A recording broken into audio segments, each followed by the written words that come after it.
नमस्कार, मैं हूं अंजलि इस्टवाल और एक बार फिर से हाजिर हूं बस इसी दुआ के साथ कि फिट रहे इंडिया। आज हम बात करेंगे पेट से जुड़े हुए इन्फेक्शंस की।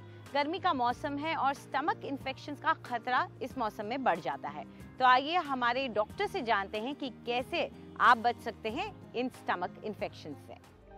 तो ज़्यादातर गर्मियों में ऑलमोस्ट सारे स्टमक इन्फेक्शंस का इंसिडेंस बढ़ जाता है, क्योंकि जो बैक्टीरिया होते हैं वो गर्म वातावरण में ज़्यादा आसानी से पनपते हैं।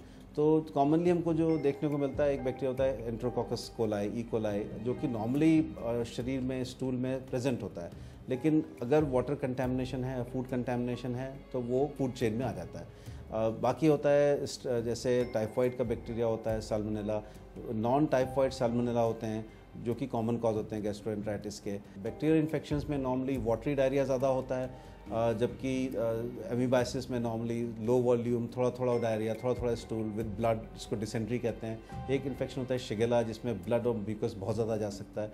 तो ये डिफरेंट प्रेजेंटेशंस हैं इन्फेक्शियस डायरियाज़ के। इन्फेक्शियस डायरियाज़ में भी बहुत से जो होते हैं वो सेल्फ लिमिटिंग होते हैं, 48 घंटे 72 घंटे में अपने आप ठीक हो गए। लेकिन जो कुछ होते हैं इन्वेजिव बैक्टीरिया होते हैं, उसमें बुखार भी होता है, ब्लड के चांसेस भी ज़्यादा होते हैं स्टूल में, उसमें एंटीबायोटिक्स की ज़रूरत ज़रूर पड़ती है। और आइए अब हमारी न्यूट्रिशनिस्ट दे रही हैं कुछ पोषण से जुड़ी टिप्स। अगर हम बात करें स्टमक इन्फेक्शन की, तो ये एक स्पेसिफिक होता है, सीजनल होता है। आमतौर पे आप देखेंगे जब मौसम बदलता है, गर्मी से सर्दी, सर्दी से गर्मी, तब ये इन्फेक्शंस ज़्यादा होते हैं, क्योंकि जब आपका सीज़न बदलता है आपका डाइजेशन सबसे स्लो होता है।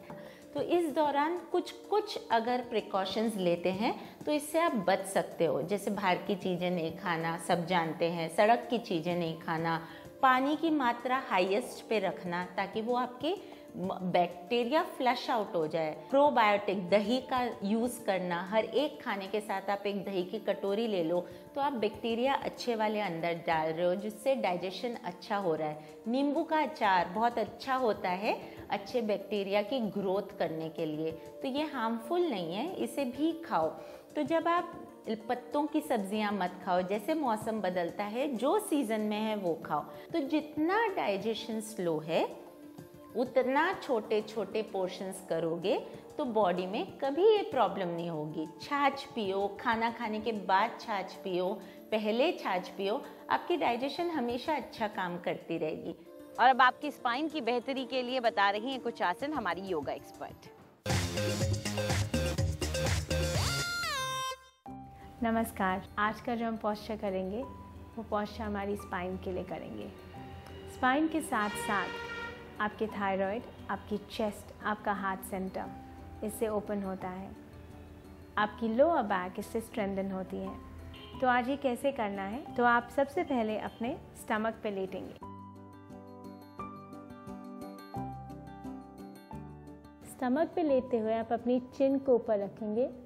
अपने पैरों को आप हिप विड्थ अपार्ट रख सकते हैं, नहीं तो इकट्ठे भी रख सकते हैं अगर आपकी स्पाइन स्ट्रॉन्ग है। यहाँ से आप अपने हाथों को इंटरलेस करते हुए लोअर बैक पे रखेंगे। इस पोस्चर में अब आप इनहेल करेंगे, हम अपनी चिन, चेस्ट और आर्म्स को ऊपर उठाएंगे ऐसे। एक्सेल करते हुए अपनी चिन वापस लेके आएंगे। फिर से इनहेल,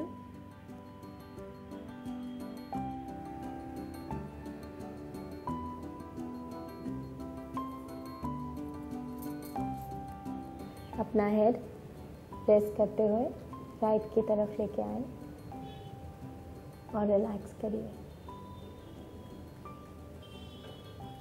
और फिर धीरे धीरे अपनी सिटिंग पोजीशन में वापस आ जाइए।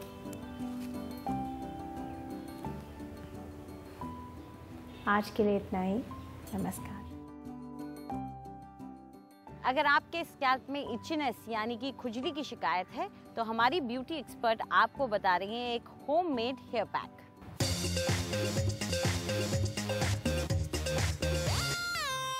नमस्कार, आज हम बात करेंगे इची स्कैल्प्स के बारे में, यानी कि गर्मी की वजह से बालों में खुजली होना, इरिटेबिलिटी होना और कई बार छोटे छोटे दाने भी हो जाना। इसके लिए आपको एक ऐसा नेचुरल प्रोडक्ट लगाने की ज़रूरत है जो वो बैक्टीरिया ही मार देता है और बालों को भी पोषण देता हो। इसके लिए आपको चाहिए बहुत ही आसान पत्ती जो मेरे ख्याल सब जगह मिलती है, यानी कि नीम। इसको आपने हल्का हल्का कूट लेना है और ये आप देख रहे हैं कि मैं थोड़ा कूट चुकी हूँ, लेकिन क्योंकि हमने इसको स्कैल्प पे लगाना है इसका थोड़ा सा बारीक पेस्ट और हम बनाएंगे। इसमें आप थोड़ा सा पानी 2-3 बूंद डालेंगे और चटनी की तरह पीस लीजिए।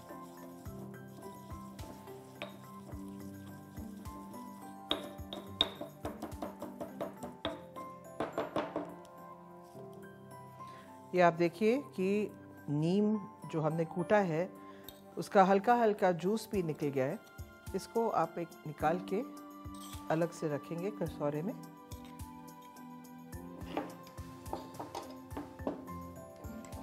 और इसमें हम थोड़ा सा पानी डालेंगे।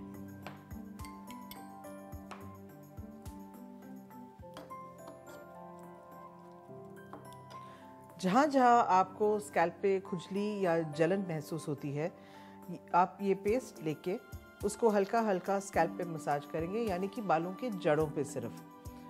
आधा घंटा छोड़ने के बाद अपने बाल आप ठंडे पानी से धो डालें और ये आप रोज़ 3-4 दिन नुस्खा अपनाएंगे, जिससे आपको खुजली भी कम होएगी, जलन भी कम होएगी और जो आपके बालों में बैक्टीरिया पैदा हो गया है वो भी नेचुरली ख़त्म हो जाएगा। और अब वक्त आ गया है हमारी फिटनेस एक्सपर्ट से कुछ एक्सरसाइजेस सीखने का।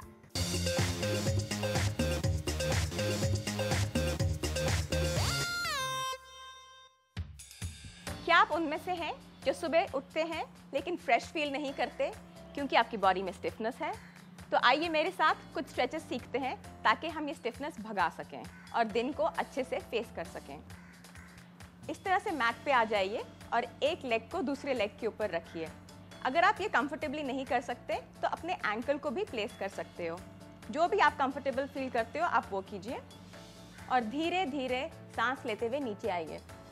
एक हाथ को नीचे रखिए, इनहेल कीजिए, फिर दूसरे हाथ को भी नीचे रखिए। अपने सिर को जितना नीचे ले जा सकते हैं लेके जाइए और इस पोस्चर को होल्ड कीजिए। अपने हैमस्ट्रिंग में आप एक अच्छा सा पुल फील करेंगे। धीरे से हम ऊपर आएंगे। इस एक्सरसाइज को आप दूसरे साइड पे रिपीट कीजिए। इसके बाद धीरे से मेरे साथ नीचे आइए। इस पोजीशन को होल्ड कीजिए और ऊपर की ओर स्ट्रेच कीजिए। अपने हैमस्ट्रिंग्स में पुल फील कीजिए।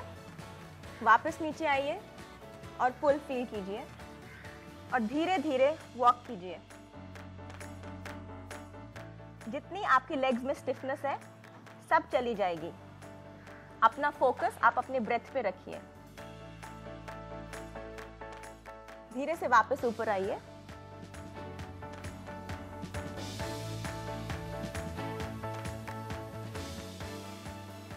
इन दोनों स्ट्रेचेस से आप एक्सपीरियंस करेंगे कि आपके हैमस्ट्रिंग्स खुल गए हैं और आपकी लेग्स में जो स्टिफनेस थी वो चली गई है। हमारी आंखें बहुत ही सेंसिटिव होती हैं, इसलिए आपको बहुत ज़्यादा ध्यान देना चाहिए कि कौन से मेकअप प्रोडक्ट्स आप अपनी आंखों पर यूज़ कर रहे हैं। अगर वो एक्सपायर्ड प्रोडक्ट्स हैं तो उसका नुकसान हो सकता है।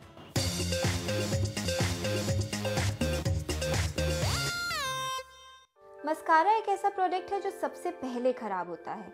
इसकी लास्टिंग 4 महीने से ज़्यादा नहीं होती। क्योंकि हम इसे आईज़ के लिए इस्तेमाल करते हैं, इसलिए इसे टाइम टू टाइम बदलना बहुत ज़रूरी हो जाता है। बात करते हैं हमारे काजल पेंसिल की। काजल पेंसिल 1 साल तक आराम से लास्ट करती है। इसी तरह हमारी लिप पेंसिल भी आराम से 1 साल तक लास्ट करती है। अक्सर कुछ लिप पेंसिल्स पर उनकी एक्सपायरी डेट नहीं लिखी होती, तो आप ऐसे में इन्हें स्मेल करके जब इनकी फ्रेग्रेंस थोड़ा चेंज होनी शुरू हो जाए तो आप समझ सकते हैं कि अब ये ख़राब हो रही है। उस टाइम इसे ज़रूर बदल लें, अदरवाइज़ आपको लिप पे पिगमेंटेशन या डार्कनिंग भी हो सकती है। पेंसिल्स के बाद बात करते हैं हमारे आईलाइनर की।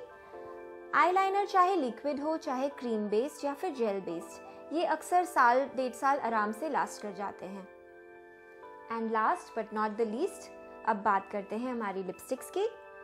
लिपस्टिक्स भी 1.5 साल से 2 साल तक आराम से लास्ट करती हैं। अगर इन पर एक्सपायरी डेट ना हो तो फिर आपका चेकिंग रेफरेंस पॉइंट है इनकी फ्रेग्रेंस। आई होप आपको ये इन्फॉर्मेशन अच्छी लगी हो। Thank you.